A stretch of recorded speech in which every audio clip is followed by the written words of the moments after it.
Всяко дете може да постигне успех, независимо кое училище посещава, в кое населено място живее и какви са финансовите възможности на неговите родители. Вие вярвате ли в това?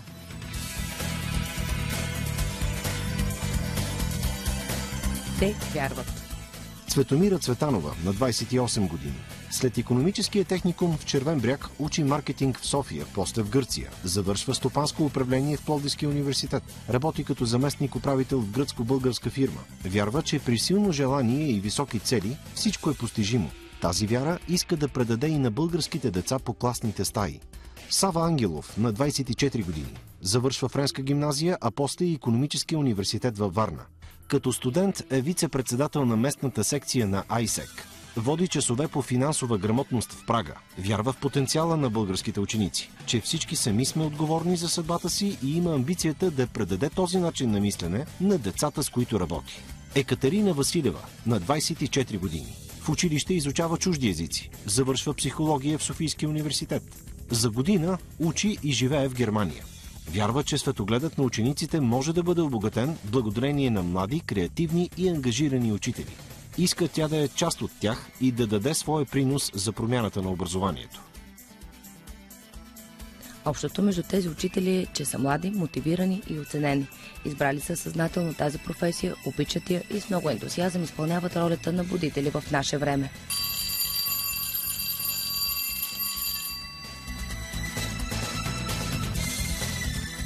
Будител – просветен дец по време на Възраждането. Това определение ще откриете в тълковния речник.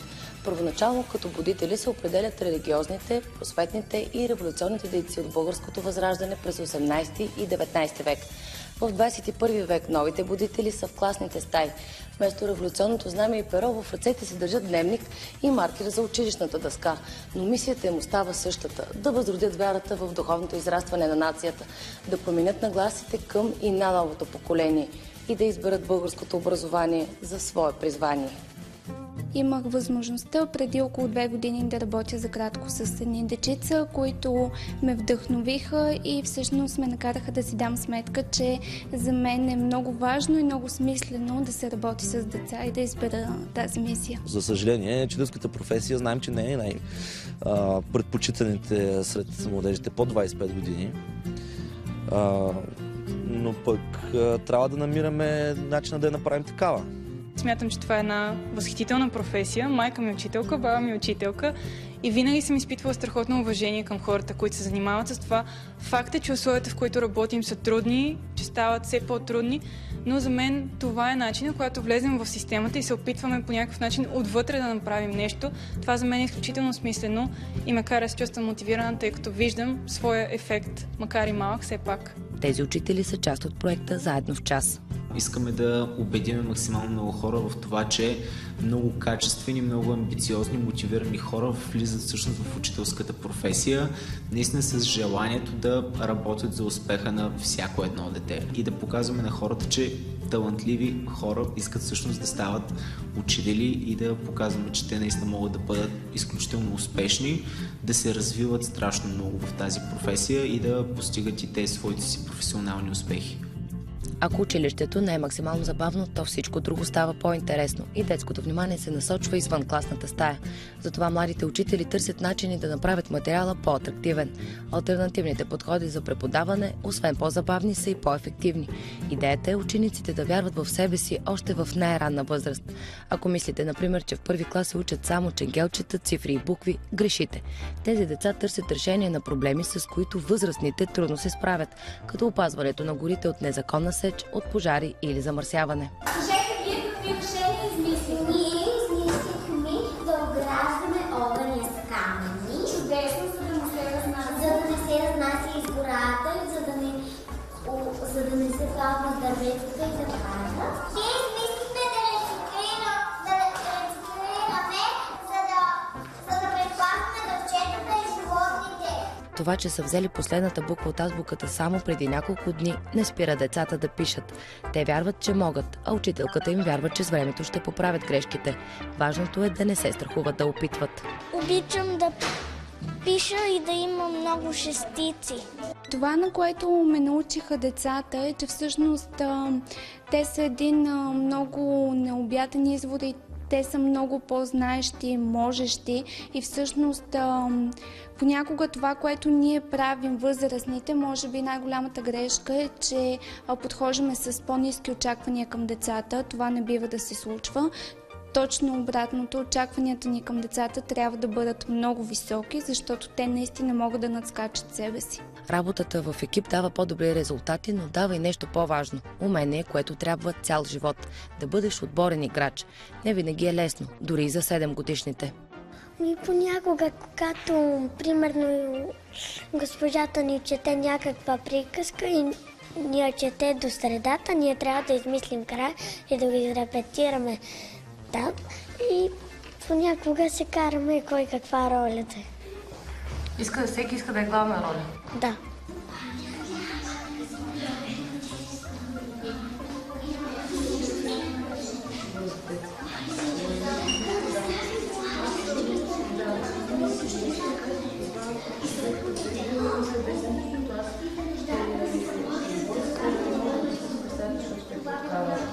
Те за своята възраст и за опита, който имат, нямат дори 1 година, се справят страхотно и съм сигурна, че продължавайки да работим така, ще покажат феноменални резултати. Феноменални може би е точното определение за бъдещите резултати на тези деца, когато още от първи клас с гордост могат да ви обяснят, що е то казус и аргумент. Да се аргументираш означава да кажеш своето мнение и да го потвърдиш и да покажеш с какво то ще помогне за решението. Най-новата дума, която научих, е казус. Какво е казус? Казус е нещо, което привлича група хора и ги интересува. На тази възраст децата харесват някого по това как изглежда, но дори и в първи клас, ако по външността посрещат, по подхода и отношението изпращат и харесват учителя си. На мен най-много ми харесва, че единствено дял от нашите госпожи е млада и след като си напишем домашните, тя ни занимава с много интересни неща. Какви, например? Примерно ни кара да рисуваме града на нашите мечти. Тя е супер мила с нас и всичко ни разрешава и много се забавляваме с нея. И най-много ми харесва, като решаваме казуси и такова рисуваме разни неща от приказки. Когато спрат да рисуват приказки, по всичко личи, че като големи ще са готови да се справят и с предизвикателствата на реалния живот. Какъв проблем, ако възникне извън училище в живота, можеш да решиш? Например, ако някое дърво падне, може да извикам някой дървосекач. Да го нарежи и да го прибере? Да го нарежи и да го прибере. Когато растеш с уменията за успех, се развиваш и като такава личност в зряла възраст. Каква ли сцена чака Цвети в бъдеще, когато на 7 няма и капка колебание за изява пред камерата? Кой ти е любимият предмет? Чинът, защото на него се пишеме и се облягаме. А кой част обичаш най-много? Математика, български, музика?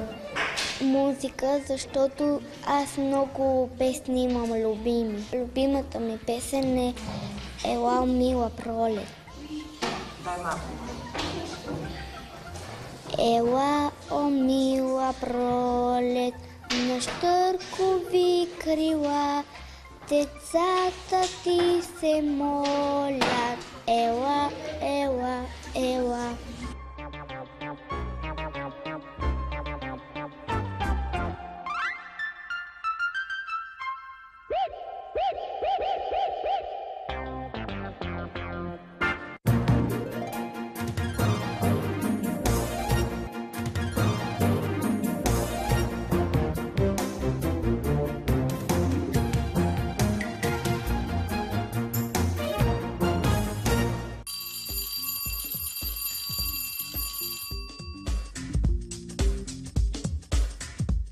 Какво да направя, ако загубя паспорта си в чужда страна и там няма българско посолство? Кой ще се погрижи за мен, ако стана жертва на насилие в чужбина? Къде пътувам само с лична карта? какви са всъщност правата ми като гражданин от Европейския съюз. Срещу нови евроизбори в края на месеца и на 7-та година от членството ни, не всеки българин може да отговори на тези въпроси. След този час на Сава Ангелов, 8-я клас от училище Петър Берон в Костинброд, вече знаят.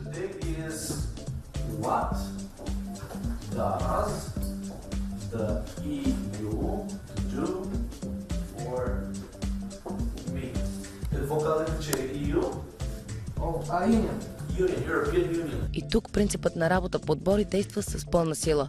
Докато търсят решение на реални проблеми зад граница, екипите учат английски, правата си и се борят за първото място. Отпреди никога не сме работили в отбори, поне аз. И от тая година се научихме наистина да работиме по екипи и да сме по-съдружни. Да се справяме в екип и да си помагаме. Работата в екип е едно от така наречените умения за успех. В днешно време работа в екип, презентационни умения и така нататък са умения, които са много важни. За съжаление, в началото, когато започнахме работа, първите проекти, които правихме базирани на екипна работа, бяха последвани от страхотни конфликти, от страхотни така несъгласия помежду им и така нататък. И беше доста трудно. Тогава си дадох сметка, че може би това е нещо много важно. И макар да е трудно, може би това е нещо, което трябва да правим.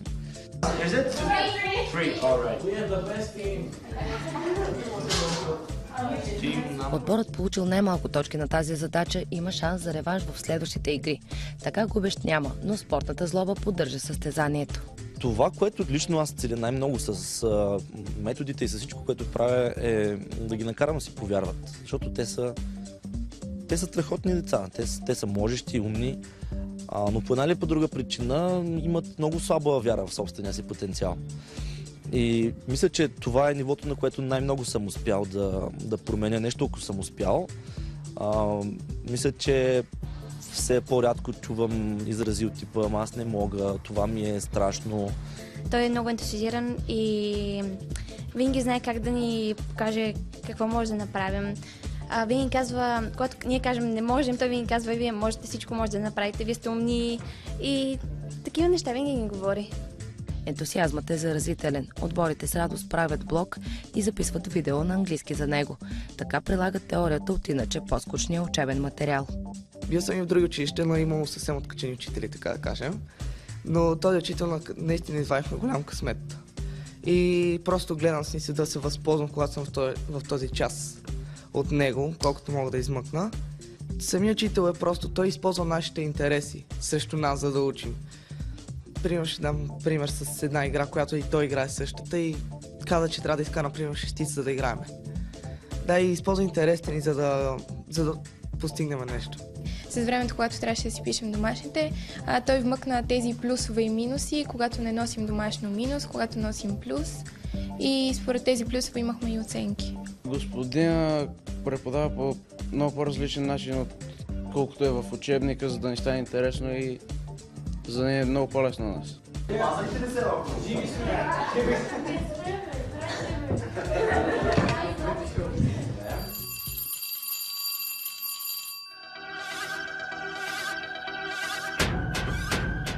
Какво е общото между немския език, музиката и футбола? На този въпрос отговарят часовете на Екатерина Василева в 153-то спортно училище. Тя преподава немски, но на езика на учениците си. Вместо таблици с граматика и правила за спрежение, минало време перфект се учи с Рамштайн. Като влезе толкова млада учителка пред вратата, ти какво си помисли? Ние мислих си, че в началото се шегуват и е ученичка, защото аз съм нова в класа, но тя ни обяснява много добре и разбрахме, че е много добър учител. По-скоро мисля, че им се струва странно. И до ден днешен мисля, че им се струва странно. И те много пъти ме питат, добре, госпожо, вие знаете немски, защо не ходите в Германия, нали там толкова много пари ще взимате и немец, някой мъж си намерите и така нататък. И защо така ми обещаят едно много хубаво бъдеще в Германия, богато омъжена за немец и какво ли не. И не разбират защо съм в училище. И аз всеки път им обяснявам момчета, нали, защото вярвам в това, защото вярвам, че вие трябва да имате тия способности, възможности и така нататък. Не съм сигурна дали ми вярват напълно, защото доста пъти казват, госпожо, вие си карате стажи тук и ще си ходите. Но аз продължавам да им го повтарям и смятам, че ако не сега, след време ще разберат, че аз наистина вярвам в идеята това да има равен достъп до образованието за всички деца. Какво друго да прикове вниманието на спортиста, ако не спорт? В този клас е футболът. Така неправилните глаголи в минало време стават част от полуфинал и директна елиминация за Шампионска лига. Отборите взаимно тестват футболните си познания, но на немски. Изпитание за този час е имало и за учителя, защото за да говориш на езика на учениците си изисква жертви, подготовка и помощ от приятел. Аз не гледам футбол, не е моята игра, много обичам волейбол. Примерно вчера се обадих на един приятел и го питах, добре, какво да направя сега с този урок? Искам в минало време така и така. И той ми каза, сега ще ти кажеш, нали, Шампионска лига, Лига Европа, така. Всъщност предимно проверявам доста неща, тя ги питам, покрай това научих доста неща и винаги използвам футбол в моите уроци, защото смятам, че това е темата, която им грабва вниманието, им е интересна, така че за мен това е ценно. Пък и в крайна сметка, това е начин, по който те най-добре учат, според мен. Или от Шисен, запишете си от това. Не успявам да вкарам. Шисен беше вкарал, а Шисен е пропускал.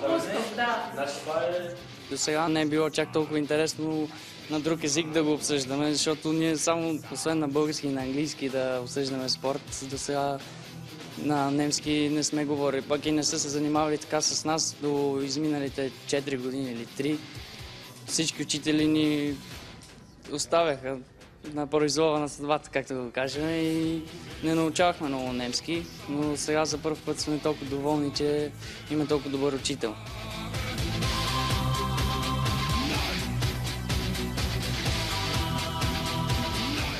Тези момчета умеят да работят в екип. Спортът ги е научил да си помагат. В класната стая всеки нефутболен пас ги приближава към главната цел – да напишат в автобиографията си, че знаят немски език. Има огромна разлика. Някои са на много високо ниво, други едвам четат на немски. Затова работата в екип за мен е толкова важна, колкото и това, което ще научат по немски. Дори на моменти много по-важно. Защото немски може и да го забравят, но това да работят заедно, да си помагат е в пъти по-ценно. В футболен дух е и скалата за оценяване. Според резултатите във всеки час играчите напредват към вратата. Любомир, известен като Близнака, вече е на сантиметри от гол линията и най-високия успех. На всяко контролно ни пишат проценти, кой колко си е изкарал. Ти къде си намираш на тази скала? 90%. Да разбирам, че си много добре. И горе, да. Вратата ли е 100%? Да. Това гол ли е? Не знам дали гол. Май не е. А като си 100% какво се случва? Нека си най-добрия. Получава ли си, че или просто славата си? Не, славата. Брат му Иван, другият близнак, го следва по петите с 80%, но за чисто положение ще трябва да поправи теста си. Иначе на своя ред пише добра оценка на учителя си. Как оценявате нейните футболни знания всъщност? Добре, горе-долу. Справя се и тя. Гледала мачове с нас по някакъв път. Научиха ме всъщност, че е много важно да имаш някаква страст, която обичаш. И аз открих, че тяхната страст е футбола, спорта и открих колко всъщност е ценно да си отдаден на нещо изцяло. Всъщност за мен те са постигнали нещо, което много други хора не са постигнали и това е страхотно. Това научих от тях, колко много можеш да обичаш нещо и по никакъв начин не смятам, че това е някакъв минус, че мислят само за футбол, както бих казали доста хора. За мен това е страхотно. Тези хора знаят какво обичат, знаят какво искат, така че ме научиха на това какво е да имаш страст като цяло.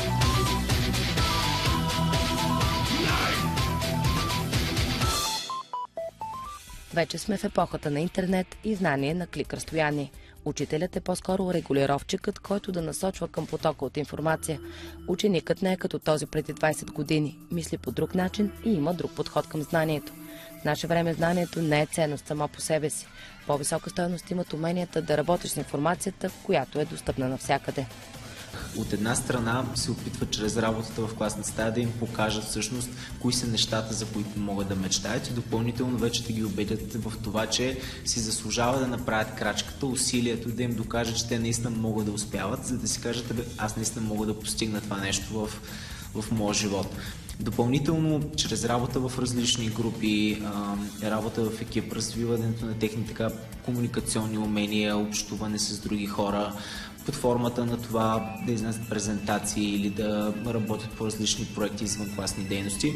Това допринася за това те да стават все по-мотивирани всъщност да се обучават, да виждат, че ученето не е само нещо, някакъв скучен процес в класната стая, в който просто ти се казват някакви конкретни неща, които ти трябва да назубриш, а наистина да развиват уменията от децата, да могат да прилагат на практика това, което всъщност те научават в класната стая. За финал няма да има статистика за малки заплати в училище, липса на млади учители и в пъти по-голям брой кадри пред пенсия. Вместо това ще завършим нашата неразказана приказка с оптимизъм. Онзи неподправен оптимизъм, който видяхме в класните стаи, които посетихме. В тях бяхме на урок по вяра в успеха и промяната, защото всяко дете може да постигне успех, независимо кое училище посещава, в кое населено място живее и какви са финансовите възможности на неговите родители. Вие вярвате ли в това? Ние вярваме.